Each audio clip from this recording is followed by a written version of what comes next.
All right.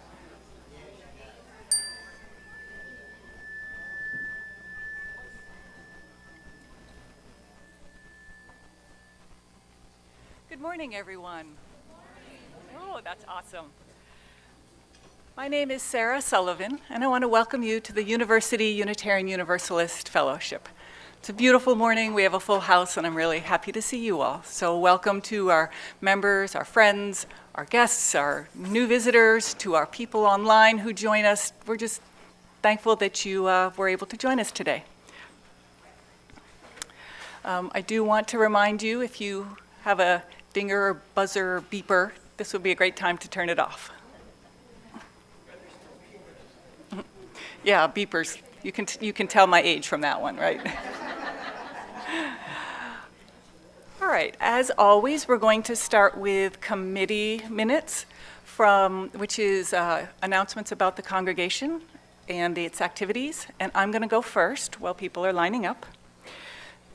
There is an Article 2 discussion. This is about the potential revisions to the 7 principles. We're going to do it in person at 1 o'clock from 1 to 3, right here. And then this evening from 7 to 9, we will do it online via Zoom. In order to join the Zoom one, I had said last week to use the one on the front page, but don't do that. It has its own link. You can find that link by going to the main UU website and looking for the Article 2 discussion. It's also in the notable news. And if anybody wants, I have little slips of paper with the Zoom address on it. So I'll pass this out to anybody who wants it while the rest of the announcements are going on. Oh, it's also on the Facebook page, thank you. So lots of ways to get there for the evening Zoom meeting. Okay, go ahead. Good morning, Margie Bolak. Is this on? Yeah. Okay. After service, 4th door down on the right for the orientation. I counted them before I came in here.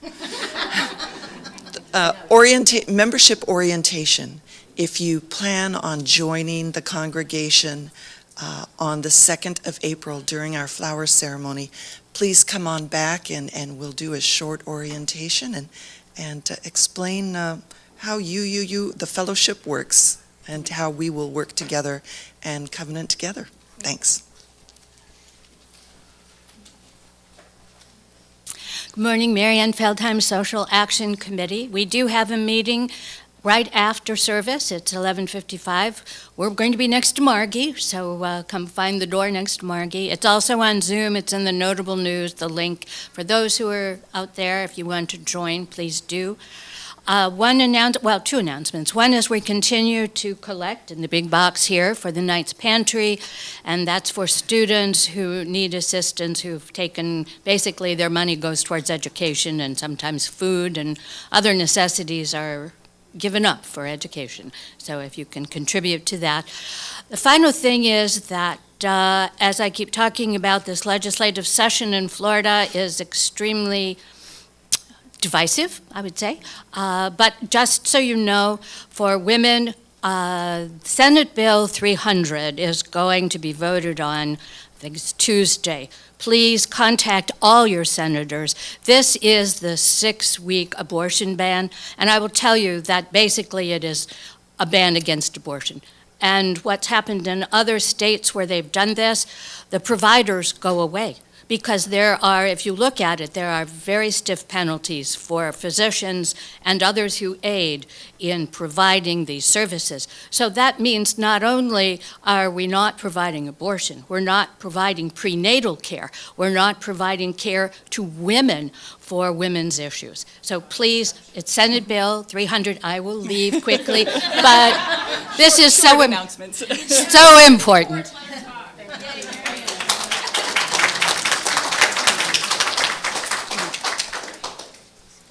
Hi, I'm Ender. Our D&D group will be meeting for the second time today at 2 o'clock to 4 o'clock. In the back, in the library. D&D is Dungeons and Dragons for those of you who weren't here 2 Sundays ago, or last Sunday.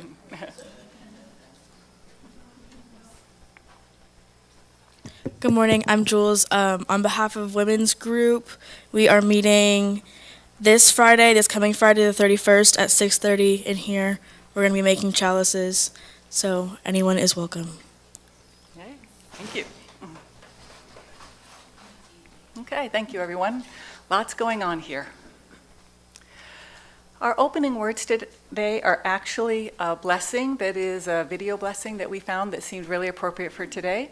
We're going to play that, and during it, you'll see that some of the speakers take a moment to take a breath. When they take a breath, I invite you to also take a breath and relax and be present here. So.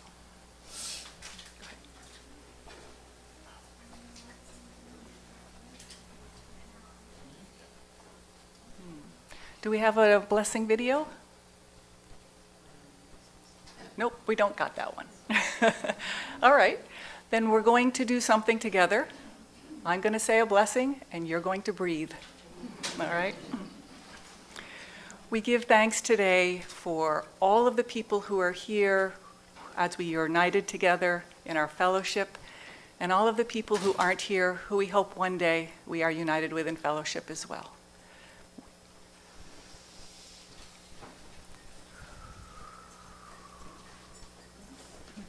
Thank you. Okay. Our chalice lighter today is Finn. Finn is 6 years old. His pronouns are he and him. And tomorrow he's going to play soccer. And he's going to have a really fun day because they're going to the trampolinium, which sounds awesome.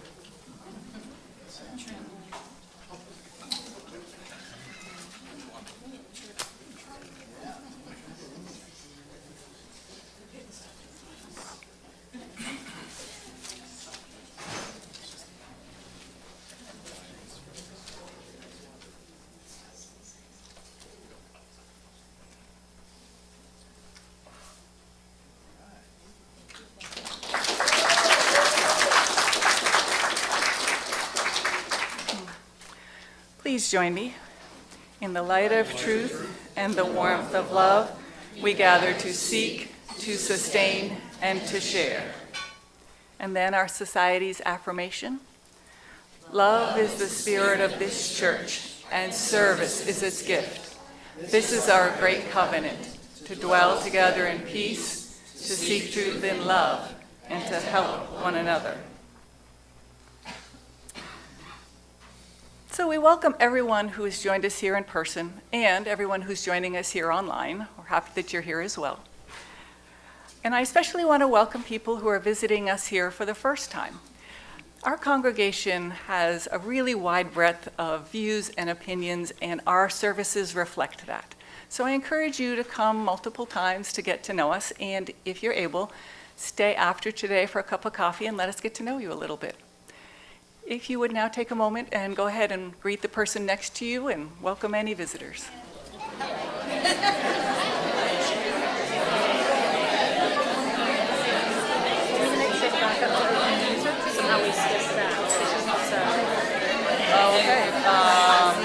That probably Oh, right there after the blessing. That's what we just, that's why. No, this was here. This is there. This one wasn't there. Blessing online. There were two videos. That one wasn't on there, so we do need to go. That one is. Got it, we do have that one. We do have that one. Okay, thank you.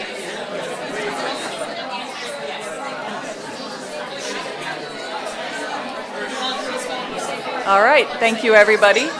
We will go ahead and come back. Cool kids.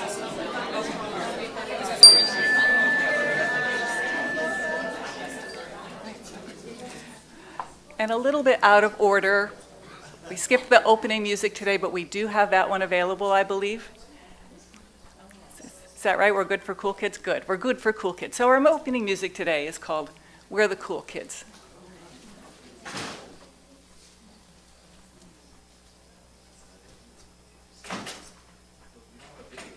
Oh, there's not a video? Okay. All good. Nope, I think we're just going to go on because, yeah, we'll play them and then, or we'll send you the links and you can play them because they really are lovely, lovely pieces. So. Okay. And now for one of my favorite parts, joys and concerns.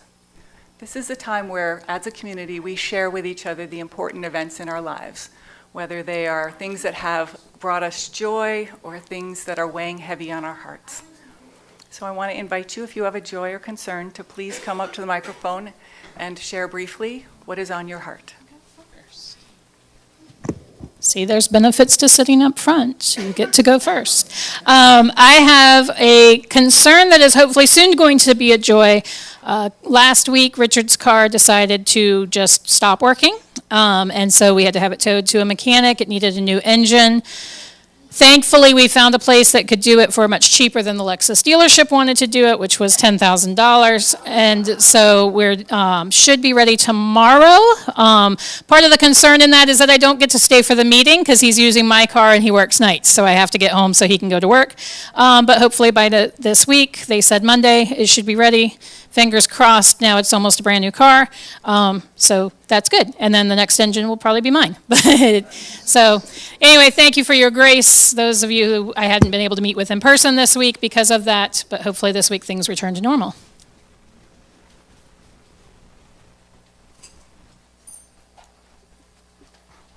Oh, hi, and I'm Evelyn Chaland.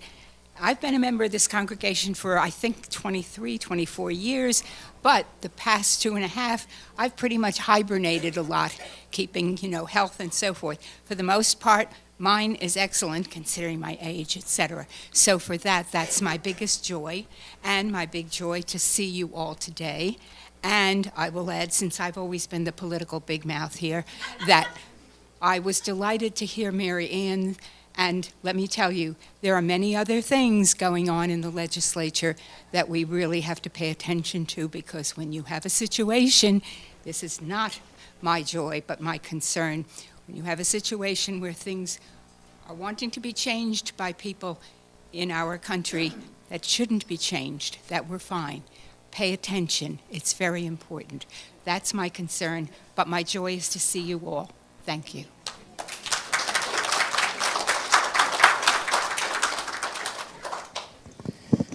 Hi, Chloe Hatfield. I'm going to preface this with that I've been recently dealing with a lot of self-confidence and self-worth issues. But my joy is that in the past 48 hours, I've been able to reconnect with a lot of old friends that I hadn't seen in years. And I had a lot of expectations of, oh, our friendship has dwindled because I haven't kept in contact with them and we haven't seen each other, but it was the complete opposite. And I was so happy to reconnect and to see all these people that I absolutely love and to see that they still love me and they still were so thrilled to have me with them. And last night, I had one of the best nights of my life where I was at a friend's birthday party and it was a masquerade, Phantom of the Opera, murder mystery party. It was fantastic in this really nice Victorian venue, and it was just, my heart was soaring. I was in my element, absolutely. But just also to be in that and to be well received and to be shown that even after all these years of not seeing them, I think it was 7 years of not seeing them, it was as if they saw me yesterday and that they were just so thrilled to have me. And I was so thrilled to be there and to see them and just absolutely love it.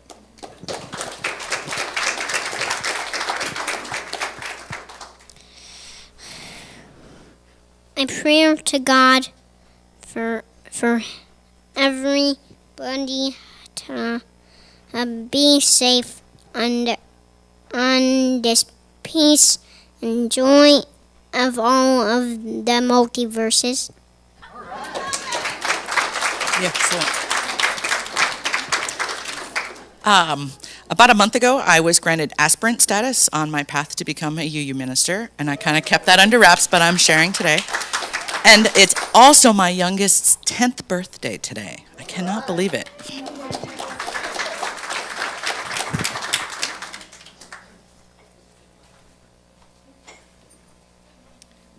I won't mention any names, okay?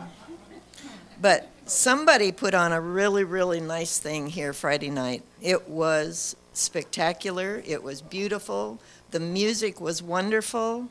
We got to see people that are usually on Zoom. They were actually here in person. It was really cool. It was just a lovely, lovely evening. And because I can't say all the names, I won't say any of the names, but I want to thank everybody that was involved with putting on such a beautiful evening.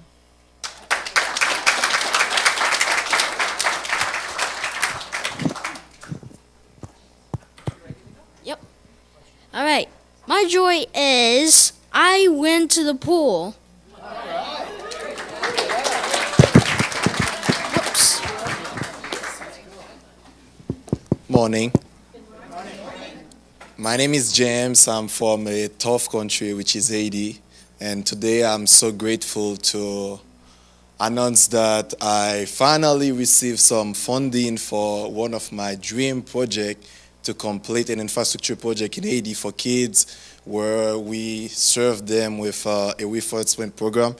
So I'm so grateful for that, and I finally convinced one of our potential funder to help now, if not now, when.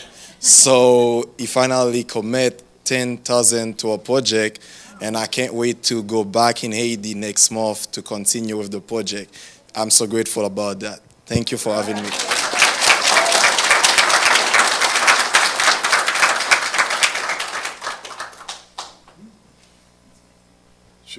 Amy's making me follow that. I can't say that I've done anything that impressive. But just to kind of go along with what Lorraine said, I wanted to thank everybody for coming out Friday night. I hope you all enjoyed it. I can't thank Kelly enough because it was as nice as it was because of everything she did to organize it and just pull it off. So hopefully, yeah. But hopefully, it can be an ongoing event. So maybe in June we'll look at doing another concert. Not the same quartet. We'll kind of switch it up. But thank you, everybody.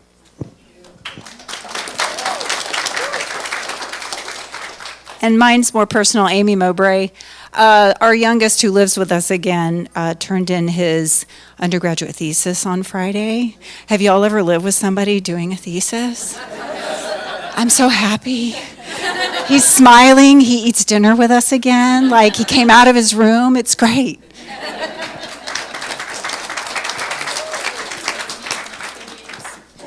My joy is my sister turned 10, and she got a phone that she'd been hoping for when she turned 10.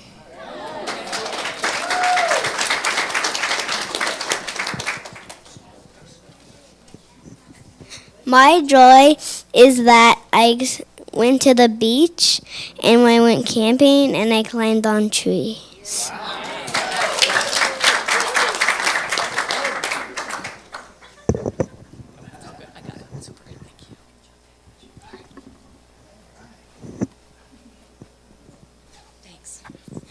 Hi, I have a concern, sort of, and a joy. Some of you know I was just in the hospital, and I was sent Thursday morning by my doctor because I've been having these fevers that spike out of nowhere.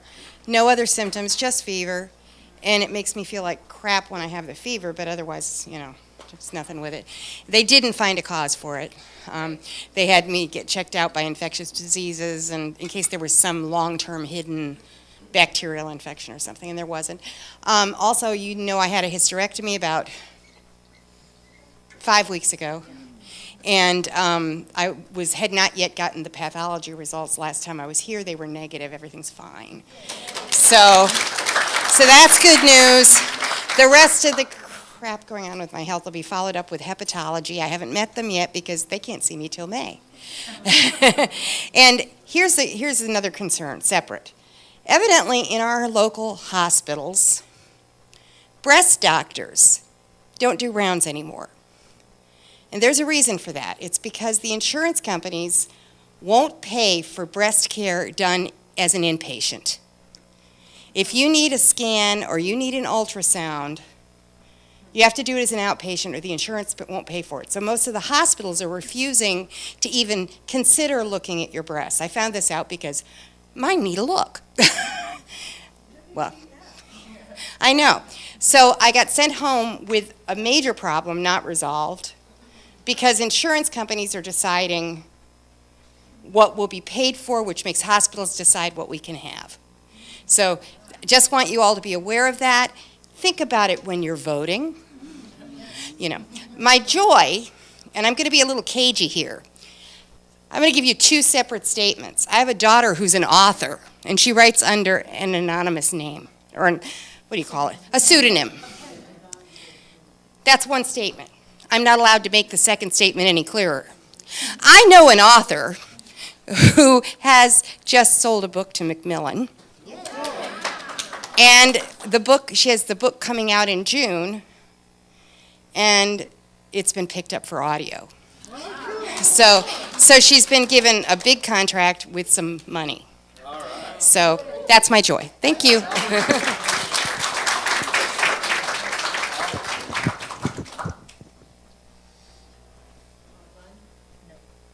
online? Okay. Thank you to everybody who shared today. We have lots of joys, lots of concerns that were spoken. I'd like to also take a moment of silence for any concerns or joys that remain in people's hearts but were unspoken today.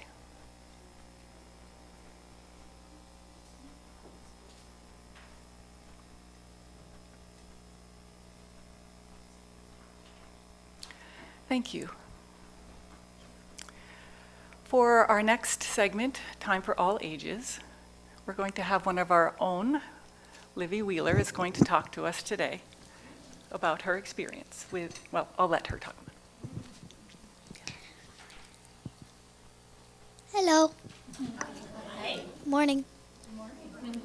This is my first time doing this, so I'm very shaky since the morning I woke up.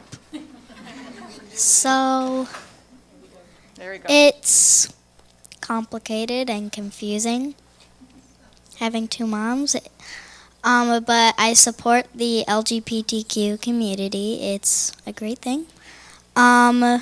Some people at my school didn't think that having two moms was super cool. But as I grew up into the third grade, grade, I realized I should just ignore people who don't believe the same things I do. Actually, wait, did I say that right? No, I didn't. Wait, I feel like that is a bad thing. Wait, no. Sorry, I'm just nervous. You said the right thing. So yeah, it was pretty hard for me throughout those years, but my mom's told me that having two moms is great. That you should just not listen to them because I think they're jealous. That's what I think. They are jealous.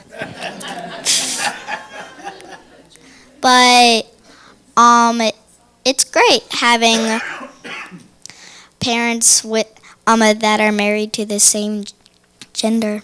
But I just learned to ignore the people who make fun or bully. So I keep having bullies in my class that keep talking about it and spread the rumors sometimes. But I just ignore them. The end.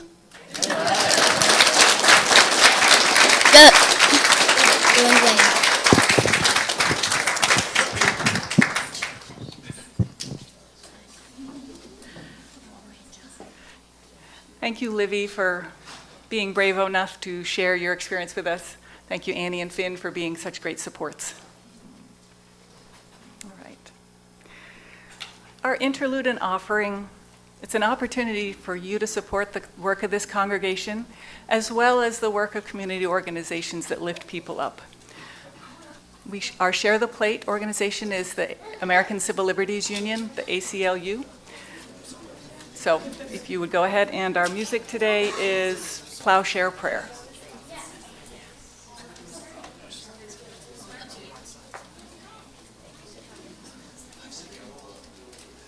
Good job.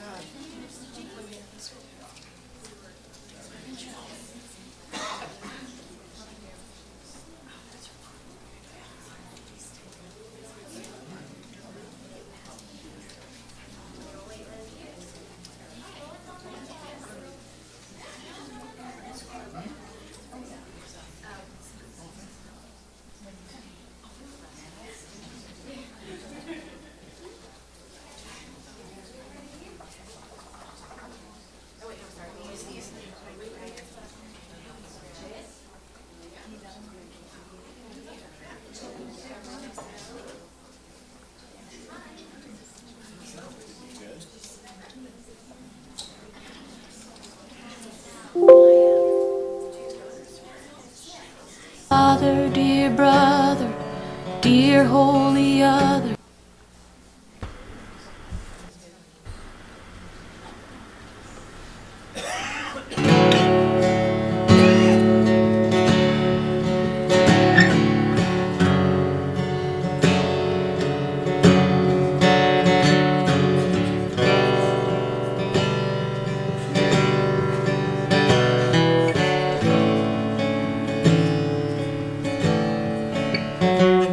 Dear blessed Creator, dear Mother, dear Savior, dear Father, dear brother, dear holy other, dear sibling, dear baby, dear patiently waiting, dear sad and confused, dear stuck and abused, dear end of your rope, dear worn out and broke, dear go it alone, dear running from home, dear righteously angry, forsaken by family, dear jaded and quiet, dear tough and defiant, I pray that I'm heard, and I pray that this works.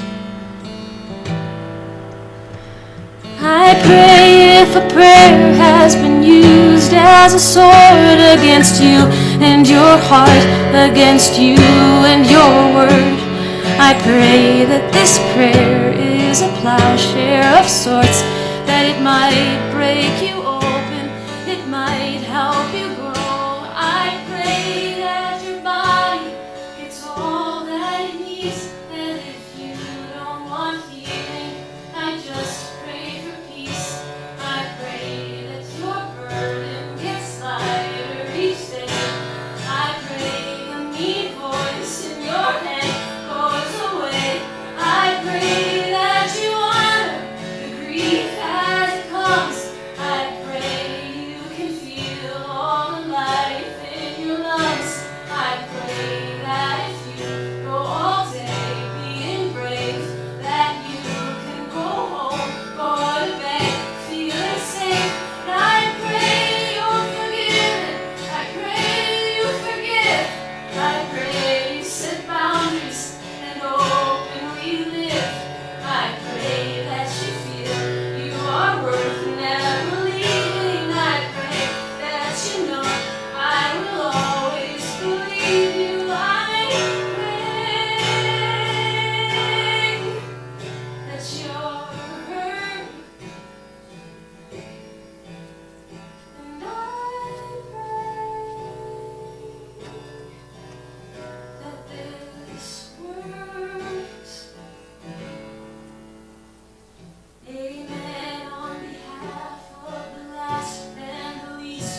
Amen. All right. Spencer LeJoy. All right. Join me in our children's processional. We love you and bless you and send you on your way. We love you and bless you today and every day. One more time? Yeah. We love you and bless you and send you on your way. We love you and bless you today and every day. It's a great day for a double blessing. Yes. All right. Before we get into the program for today, we're going to take a little bit of time to talk about why we support Triple U and why the money that we pledge each year supports and feeds our soul. Paula Despang is going to speak to us today about her experiences and why she supports Triple U.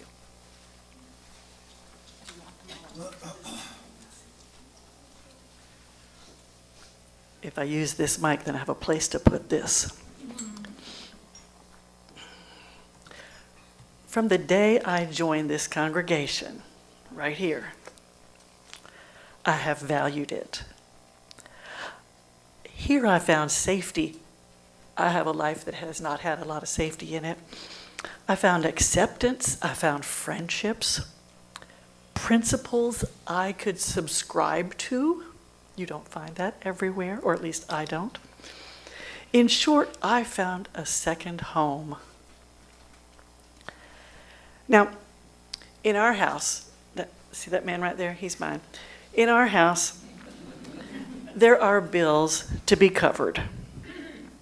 We pay phone bill, electric bill, internet access, et cetera, et cetera, et cetera. The list goes on.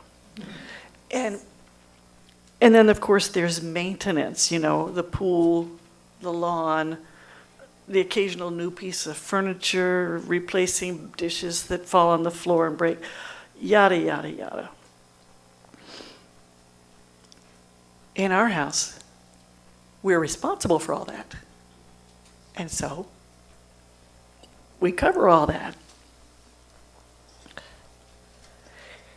Here at Triple U, I enjoy all these things and more. And I should help pay for it. Does that not make sense? I mean, we live in a capitalist society. Everything that you want, you're supposed to pay for it, or somebody's supposed to pay for it. So, over the years, my income has increased. I don't know how that happened. It's been kind of magical. I like it. So I have been able to increase my pledge here every year. And I know that some members are not as prosperous as I am. I'm not here to throw rocks at anybody. But I will say, we're all making a pledge. We make a commitment to our fellow members, our brothers and sisters here, our aunties and our cousins, and, you know, the whole darn family. So, and people have varying degrees, varying amounts of other responsibilities in their lives. Some people are still raising their kids and trying to put them through college. I'm not there. So, some people are, you know, trying to take care of their elderly family members. I'm not there. Anyway, these are all things to factor in when you decide what your pledge should look like. And just be another part of the family.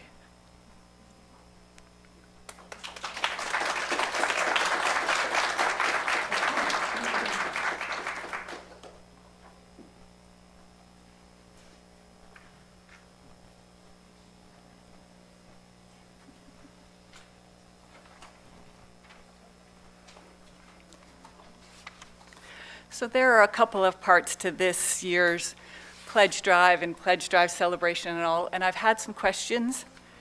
So we've done up an instruction sheet for you. We want to make sure that everybody knows how to do this. There are 3 actions that you can take. The first action is to make your pledge commitment for the next fiscal year. Paula has already talked about her motivations and why she believes in her pledge commitment. I encourage you to do the same. You can do that by going to our main website. You can see there's a little picture there, the yellow banner. Click there. It'll bring you right to where you need to go to make your pledge commitment for the upcoming year. The second action you could take is to tell us if you're going to come to the end of pledge drive party and celebrate with us. This is going to be on April 16th. There are 3 different ways that you can tell us that you're going to come. The first, Lindsay's going to be passing around a clipboard. You can sign up on that. You can email us at auction@uuuf.org, or you can just talk to Lindsay.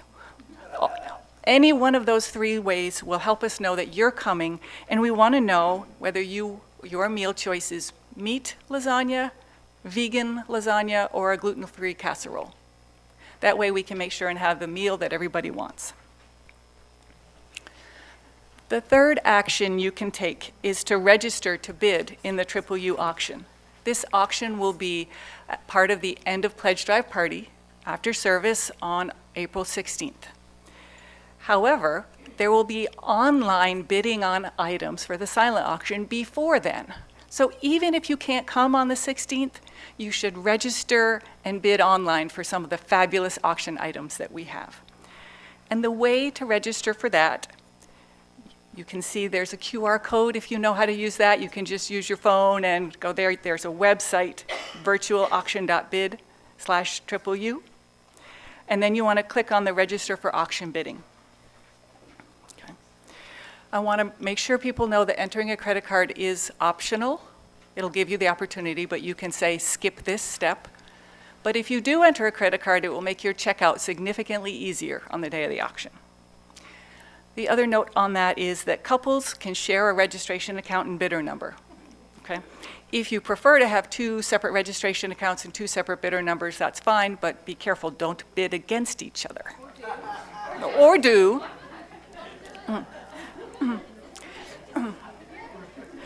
So in all of this, I want to let you know that we're supporting you and we want to help. So let's say you're having a hard time figuring out how to make the online pledge commitment work. We got you. We got paper forms right here. Just come see me. Let's say that you can't afford this year to make a pledge commitment, but you still want to continue your membership and be a part of it. There's an option to say, I request a waiver, but I want to continue to maintain my Triple U membership, but I'm unable to make a financial pledge at this time.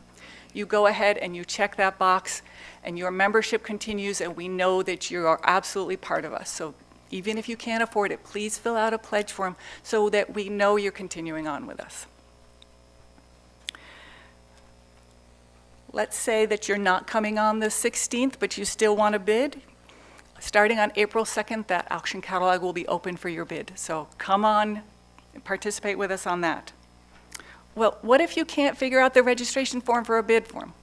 No problem, we got you. I got my computer and I'm going to have it every day at service until then. Come see me, we'll sit down, we'll just do it right together, we'll get it all done.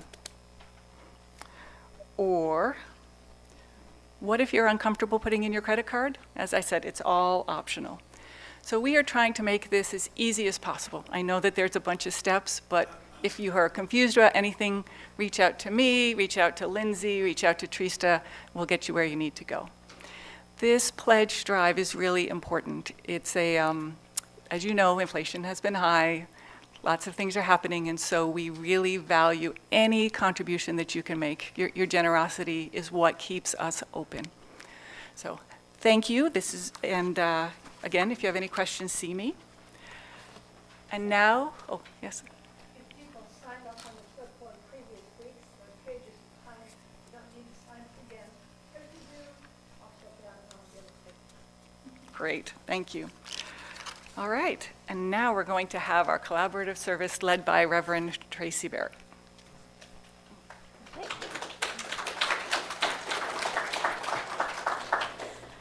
So during the offering, you might have gotten one of our fabulous fans that we passed out during Pride this year. And it was a collaboration with First U Downtown, our sister congregation. And it was important because with all the legislation going on, we knew that it was important to say that we are a faith tradition that is fine with saying gay, and that this is a safe space.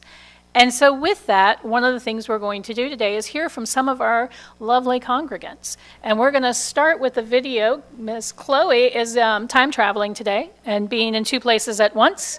And so we're going to hear from her first. Hi, Chloe McElroy here.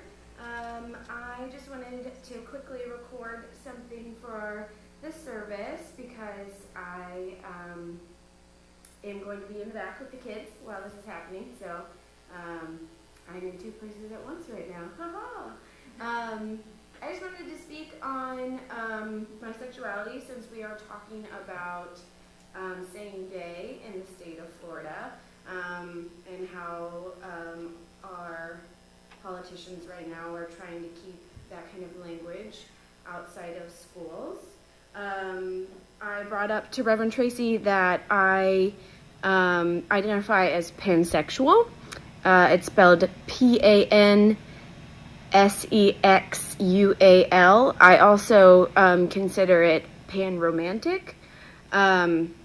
Both of them are basically defined by, my definition, because there's like a scripted definition of it. But my own personal definition of it is that I am attracted to people by who they are, and I'm sexually and romantically attracted to them by who they are. So instead of their gender identity, so being a female, male, cisgender male, trans female, trans male, non-binary, it doesn't matter to me what their gender is. It matters more to me what they are about or who they are. That's what I find attractive in a person. And I wanted to just bring that up because I think a lot of people haven't heard of it. And especially a lot of the older people in our congregation, no offense, I think that maybe they haven't. And I think that it is really great to continue to learn language and learn how people are attracted to other people, how people relate to other people. I just think it's really important for us to better understand each other and better understand ourselves. Because actually when I was younger, when I was in middle school and high school, I considered myself bisexual, which by its definition is attracted to one or more genders, meaning that bisexual and pansexual actually kind of almost go hand in hand now, but bisexual back when I was in high school and middle school was considered just attracted to either cisgendered females or cisgendered males, which cisgender, by the way, means, I realize I used that already and I haven't defined it for you. Cisgender means that you were born that way. So I am considered a cisgender female because I was born a female and I still identify as a female. So that's what bisexual was originally defined as when I was growing up, which is, it's changed now, which is definition, like I said, I believe, I'm correct with my definition, is that it is attracted to one or more genders. So it almost kind of falls in the pansexual umbrella, but I feel like pansexual works with me more because it allows me to kind of just say, you know what, I kind of like anybody as long as you're a good person and I get to know you and I find your personality attractive. That's what I look for in a person. And you know, if someone's willing to talk to you about their sexuality, about their gender identity, about anything about themselves that they feel like being open about, and you're willing to learn or interested in learning, have a conversation with them. Have a conversation with people, because you just don't ever know how much you can learn from somebody. And I know I'm not around a lot after service, but normally before service, you can catch me if you need to talk to me about anything, if you have questions, comments, concerns, ideas you want to share, if you're feeling confused about your own gender identity or sexual identity. I'm also an OWL teacher. I've been an OWL facilitator. That's what we like to call them, because we're just facilitating. We're not actually like teaching. We're guiding our students to understand sexuality and sex education better. So OWL stands for Our Whole Lives. And we offer that normally every other year for grades, or for ages 11 through 17. And then I do believe we are trying to offer an adult OWL for adults sometime soon, hopefully, fingers crossed. But as of right now, Happy Amin, Chris Reed, and Chad Busby, and I are all the OWL facilitators for the middle school, high school grade level. So I have a lot of knowledge up here in my brain, and I'm willing to help you understand yourself better. If you have any questions at all, please let me know. I love you all. Thank you for letting me take this time to talk to you. Bye.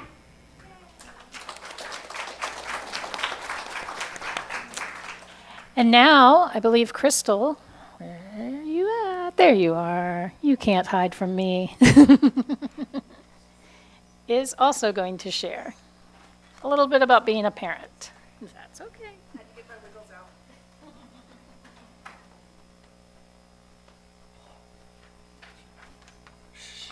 I'm not judging. Hi, my name is Crystal, and I go by she, her pronouns. I identify as bisexual. I also parent 3 amazing children, often referred to as velociraptors within this congregation. Recently, my eldest velociraptor shared with me and this group that they are non-binary and wish to use he, they pronouns. Growing up in the late 90s and the early 2000s, there was a stigma about coming out as gay. Being bi was seen as just a phase that you'd get over. I saw many of my friends stay in the closet or only share their sexuality with a very small group of friends as a deep secret that they could only, I'm nervous, give me a second.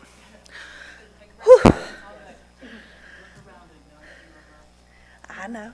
I saw many of my friends stay in the closet and keep their sexuality a deep secret only shared with the most trusted and closest in their circles. They were miserable, and I made the decision in my teens that I would work not to change the mind of the adults at the time, but of my peers and of the generations to come.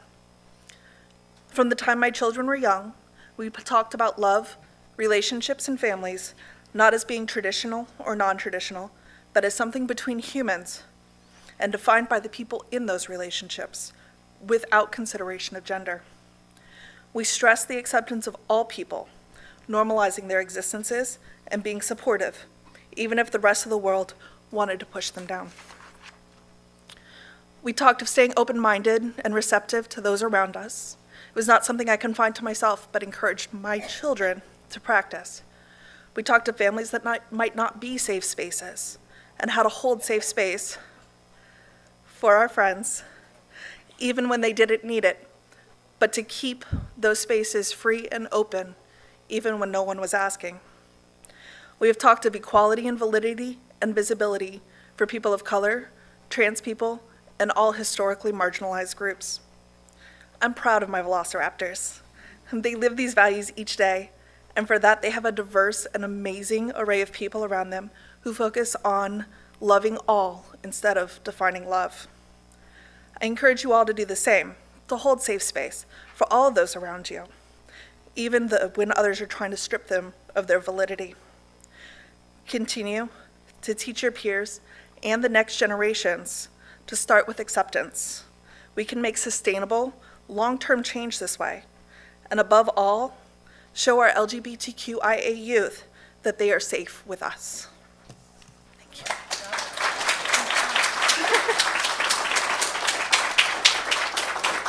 Thank you. And now we're going to hear from Jess Hunt. All my speakers wanted to sit in the back and in the other rooms, and then so we have to play music. Dun, dun, dun, dun, dun, dun.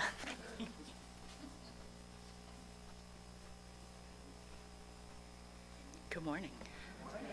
Does everybody take a nice deep in? I don't know about you, but that plowshare prayer, every time. I am Jess Hunt, they, them. Alexander Leon posted on Twitter, "Queer people don't grow up as ourselves. We grow up playing a version of ourselves that sacrifices authenticity to minimize humiliation and prejudice.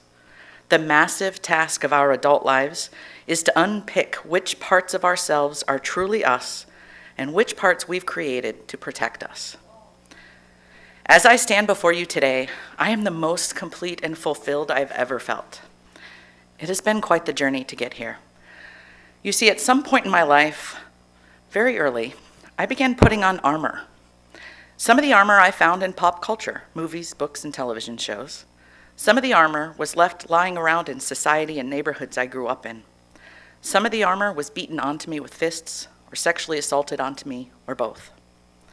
I spent every ounce of energy I had in everything I did to make sure I was polishing and caring for the armor, truly believing it was the only way to survive this life. Because it made others comfortable, and when they were comfortable, I was safe. Nearly 14 years ago, 4 months after my twins were born, my dad died. The trauma of that event really impressed upon me that we get one life, just this one, and caused me to ask myself, was I really living mine? It wasn't soon after that I even noticed the armor and began the never-ending process of taking it off, starting with little itty-bitty pieces. At first, the changes came slowly, almost imperceptible. Then, as they do, things started speeding up. I'd been teased a lot growing up, and even as an adult, that I was a tomboy, a secret les, but I didn't understand what that meant for me. And then one day, I literally fell over when a realization hit me. I'm gay? I fought it for a while. I mean, there I was, married with 4 kids, picture-perfect postcard home life, but I soon realized it wasn't my life. So I finally came out to myself about 9 years ago, then slowly my friends, and eventually family. Then June 12th, 2016, Pulse. I could no longer keep my closet door. I thought I understood the struggle when I was an ally, but when I came out, it was incredibly humbling and shocking what I didn't understand. This humbled understanding has been integral to my ministry and my anti-racist work as well. When I became a UU religious professional, I realized I was going to have to do some discerning about a few more things related to my queerness. I had never thought about my own gender. I've never really had a strong connective feeling to gender, and the whole conversation around it made me feel weird. I started leaning into my discomfort with curiosity to find what felt right. It is in times of uncomfortability that faith formation happens, and that's exactly what happened during my great queering. My calling could no longer be ignored. My purpose came to me and said, it's time. My journey has been exhausting. It has also been painful, joyous, frightening, liberating, lonely, and connected. My world has completely changed. I've lost family, friends, partners, and employers. But I can honestly tell you I have gained so much more, and I have grown strong in myself. The people around me have become a collective group that accepts me as me, even when I seem to change overnight. They have always encouraged me to keep growing and held me together when I was weak. They have shown me unconditional love and acceptance from day one. They are my chosen family. And I'll leave you with this quote from Parker Palmer. What a long time it can take to become the person one has always been. How often in the process we mask ourselves in faces that are not our own. How much dissolving and shaking of ego must we endure before we discover our deep identity, the true self within every human being that is the seed of authentic vocation.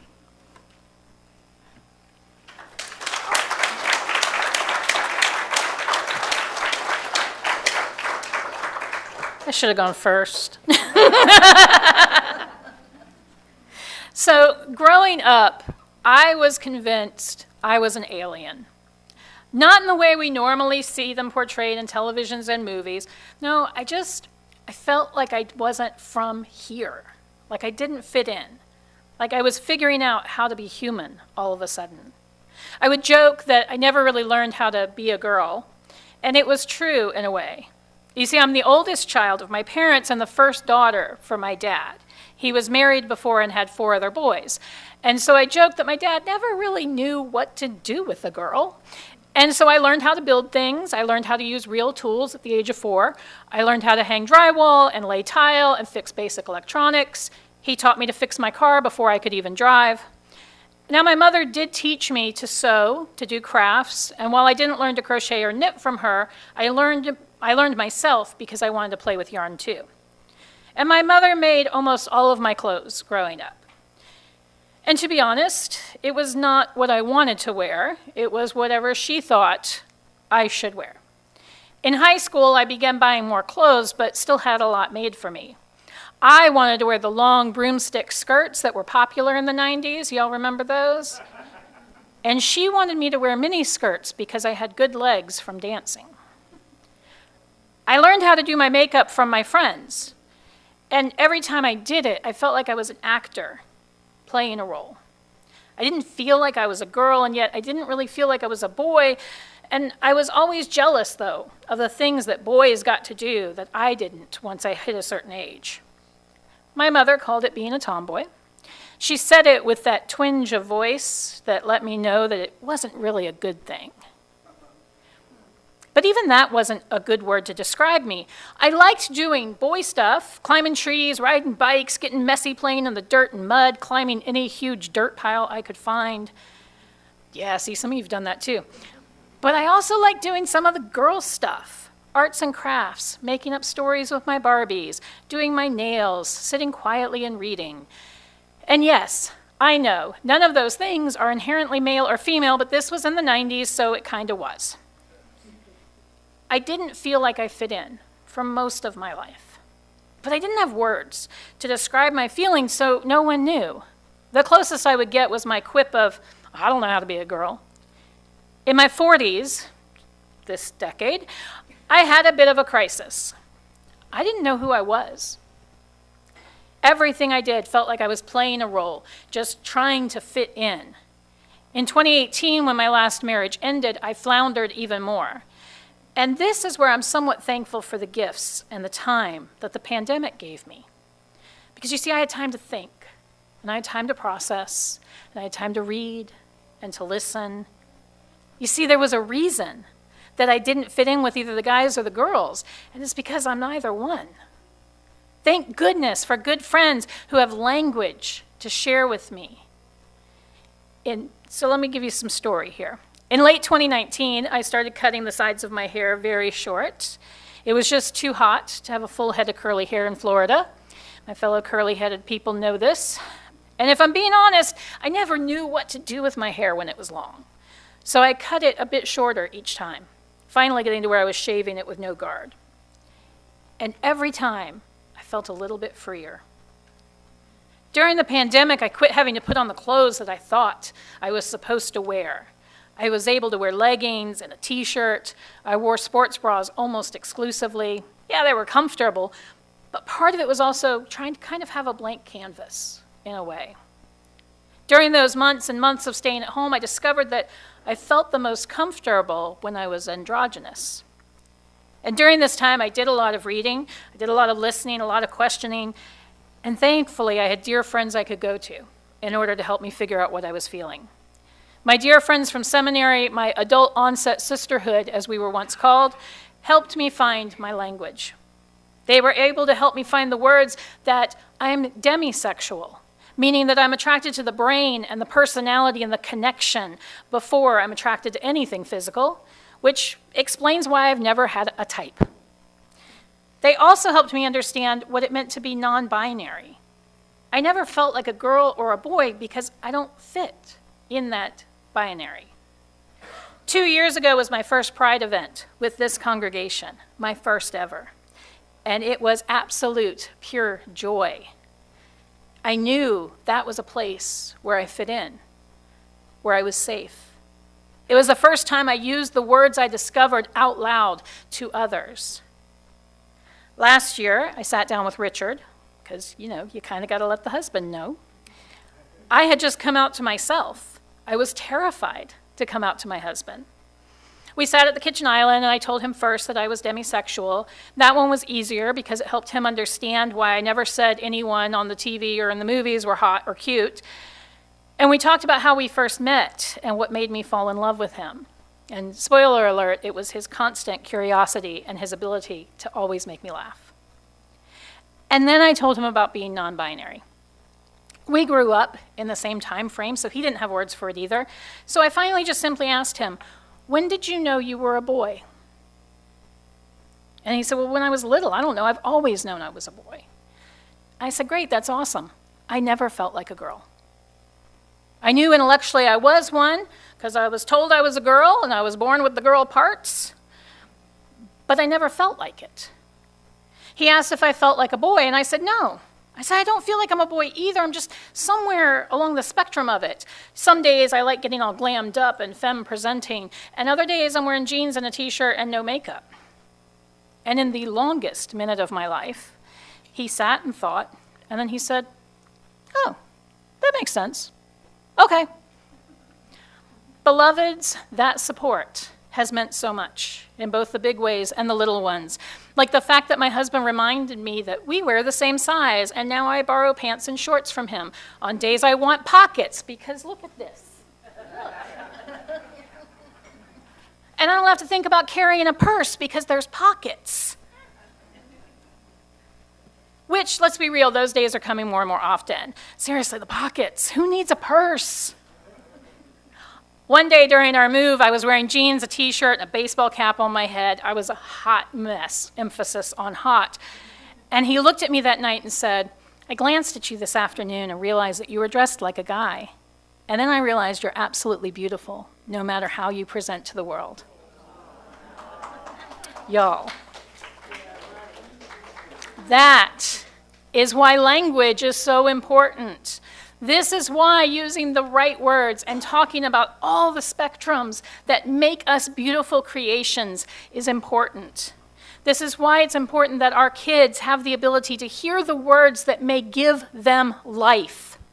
How different could my world have been if people had explained this to me as a child?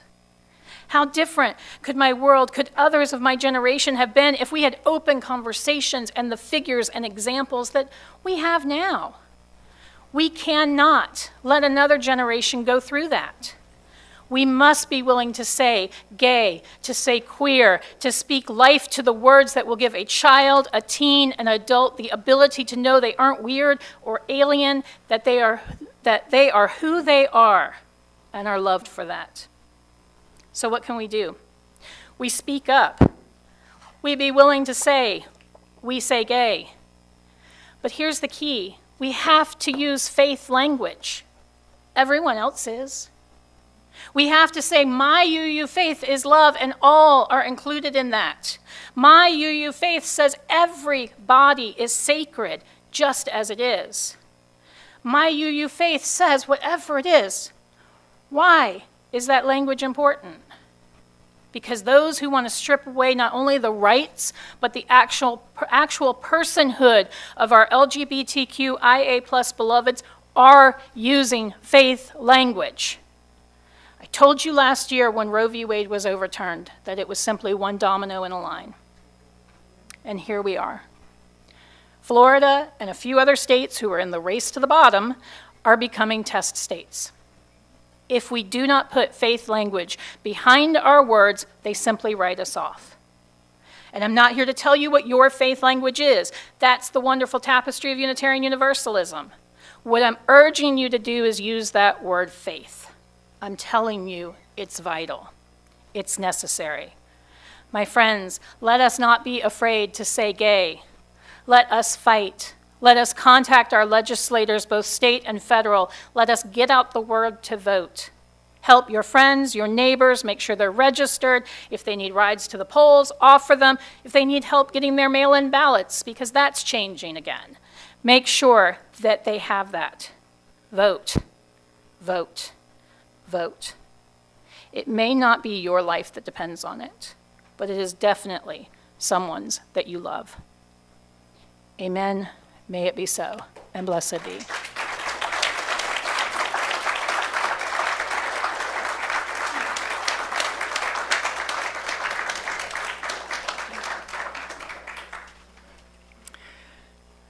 I want to thank Reverend Tracie and everyone who spoke this morning to help us expand what we know about you and about the world we live in, and to help us continue to recognize the personhood of everyone that we meet.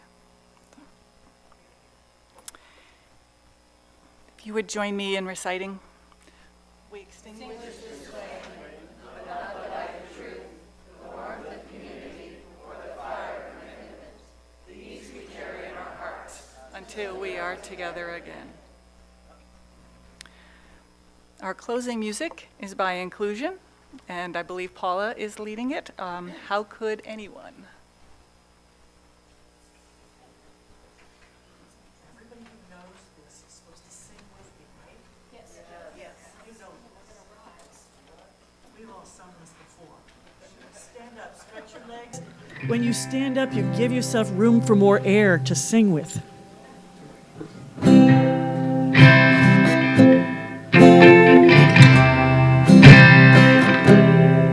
How could anyone ever tell you you were anything less than beautiful? How could anyone ever tell you you were less than whole? How could anyone fail to notice that your loving is a miracle? How deeply you're connected to my soul.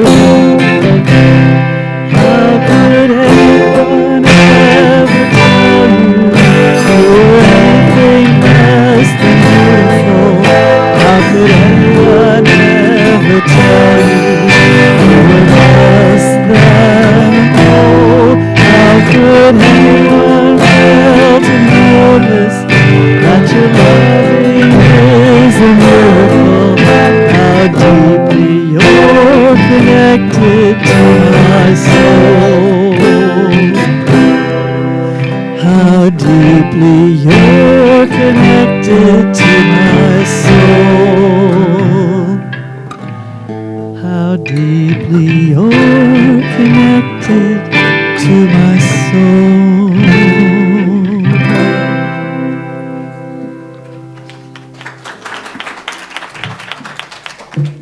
I apologize for composing.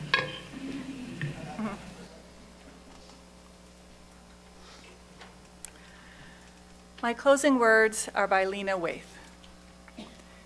To be yourself is truly a revolutionary act, and I think more and more people should try it, because it's gotten me a pretty cool life. Thank you, everyone. Have a great week.